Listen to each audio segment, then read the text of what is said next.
Bonjour tout le monde. Tu dis toujours bonjour, toi? Bah oui, c'est plus sympa de dire bonjour, non? Bah, tu peux dire salut. Oui, mais bon, bonjour, c'est pas mal. On souhaite une bonne journée aux uns et aux autres. Ouais, mais si le regarde en soirée, faut dire bonsoir. Oh oui, occupe-toi de tes affaires. Et puis, si t'es si malin, ben vas-y, présente. Oh là là, je faisais juste une remarque. Bon, bah alors, de quoi tu te mêles? On a perdu du temps et de l'énergie pour rien, au final.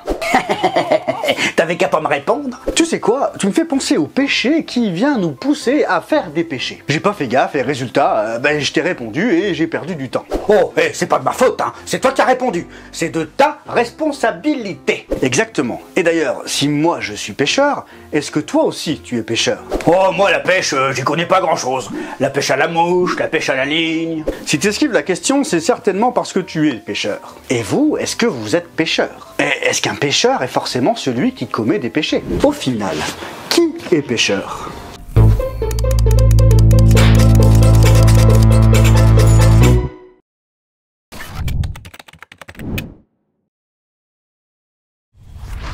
Nous avons pu voir dans l'épisode Le péché, les péchés, la différence qu'il y a entre ces deux termes dans la Bible. Mais le pécheur, c'est qui? Ça peut paraître tout simple comme question.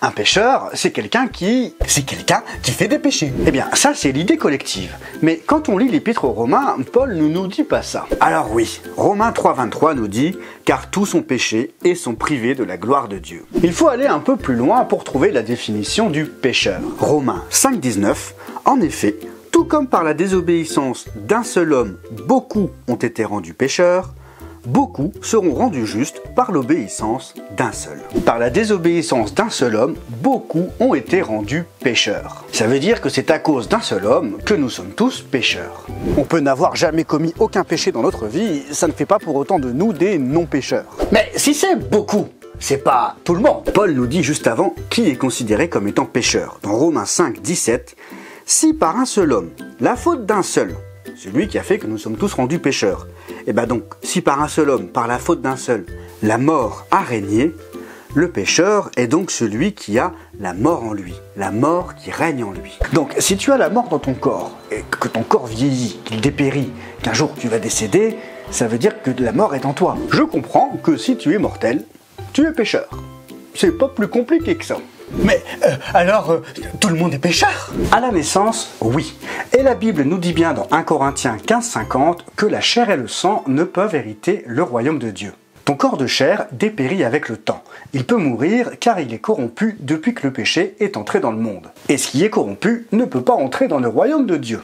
Nous savons que celui qui a fait entrer le péché dans le monde, c'est Adam. Le un seul dont nous parle Paul est donc Adam. Ah, si je trouve l'élixir de vie éternelle, je ne serai plus pécheur. Si tu dois prendre quelque chose ou subir une opération quelconque, ça veut dire que tu es mortel. Puisqu'il a fallu que tu prennes quelque chose pour ne plus l'être. Ça veut dire que tu es pécheur par nature. Peu importe ce que tu fais à côté pour ne plus l'être, c'est ta nature. Mais pourquoi nous casser la tête avec toutes ces histoires de péché si au final, on est pécheur de naissance? Eh bien, par les péchés que tu commets, tu constates que tu es pécheur. Si tu étais parfaitement en règle à chaque instant de ta vie par rapport à la parole de Dieu, rien ne te ferait dire que tu es pécheur. C'est pourquoi, dans les premiers chapitres de la lettre aux Romains, Paul nous expose nos péchés, comme pour nous mettre face à un miroir, nous rappeler notre condition. Tu peux, à force de lire la Bible, t'efforcer de bien faire, jusqu'au moment où tu respecteras tous les préceptes, toutes les règles, tous les commandements, et tout ça, et tout ça. Mais ça ne changera pas ta nature. Tu es pécheur,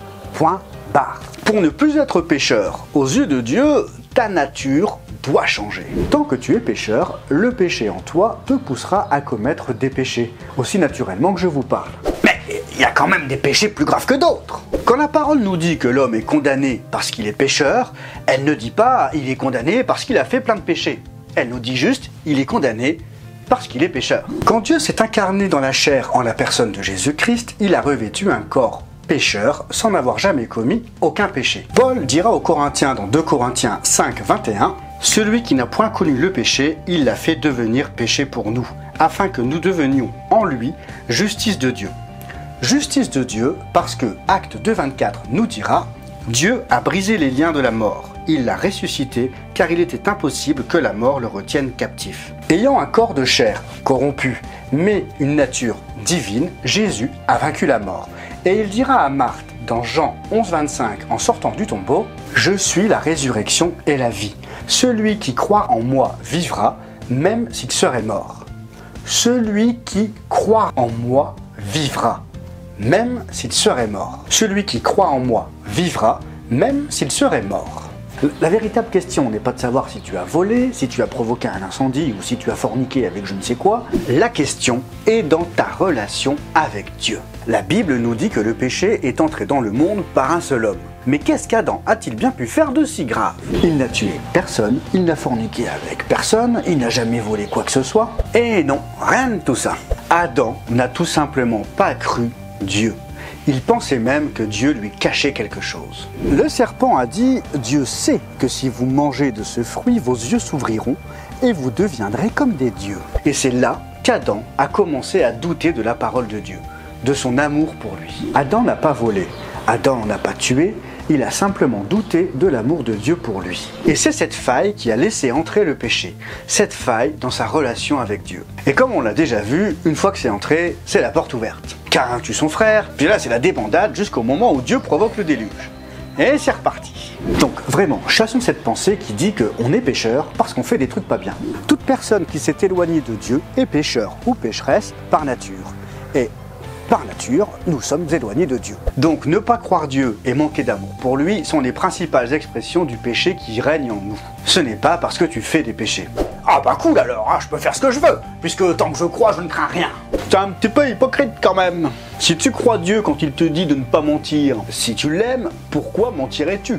Si tu le fais, c'est qu'au final, tu ne l'aimes pas tant que ça. Et puis tu verras, à chaque fois que tu commets un péché, il y a ta conscience qui va te reprendre. Une petite voix qui va te dire « Oula, c'est pas bien ce que tu fais ». Et si tu y prends plaisir, c'est qu'il y a un grave problème à régler. Et ce problème s'appelle le péché. Et la parole nous dit dans 1 Jean 1,9 « Si nous reconnaissons nos péchés, il est fidèle et juste pour nous les pardonner et pour nous purifier de tout mal. » Prendre conscience de ses péchés, les reconnaître, s'engager à ne plus en faire ou en tout cas regretter.